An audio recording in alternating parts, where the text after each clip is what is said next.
we have seen. Sometimes we have heard of things that we haven't seen, that we have to consider as being part of reality as well. As believers in Messiah, our understanding of the world goes back to our being born.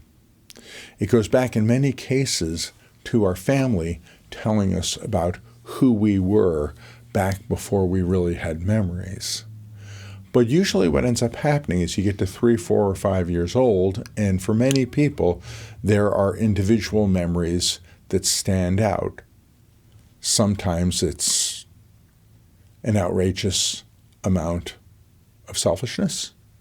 Sometimes it is an event where somebody else did something that you were utterly outraged at or that caused pain. Sometimes there's other things that go on. But the vast majority of what we know is what we have experienced here in this era and in this time. That's not a bad thing. But when we get older, there's a longing for a world that is not like the one we currently live in. And often we become aware of pain, we become aware of suffering, we become aware of cruelty, we become aware of loss, and in other ways we look at this present age, and despite the great beauty in the creation that we live in, we long for a world that is more healed, more full, and more filled with what the Jewish people in Hebrew would call shalom. Shalom roughly translates as peace. But it doesn't mean a cessation of hostility. It does include that, but it goes past that to a point where everything should be in order. Everything should be excellent. Everything should be going on in such a fashion where the order and the sense of how things ought to be is complete and rounded and full. So with shalom, it's not just simply avoiding fighting, but it's a sense of everybody having and living and participating in a balanced world around them. So in a sense, we live between two realities. One reality is the world that we navigate here on a daily basis. But the other reality that we navigate is the reality that our hearts yearn for and that our hearts go, we really want something past what we have experienced. And many secular writers write about utopia. Some political theorists believe that if we only followed their theories, we could create utopia. And the difficulty is that as we move closer and closer to attempting to create utopia, sometimes we find that we're creating hell instead of utopia.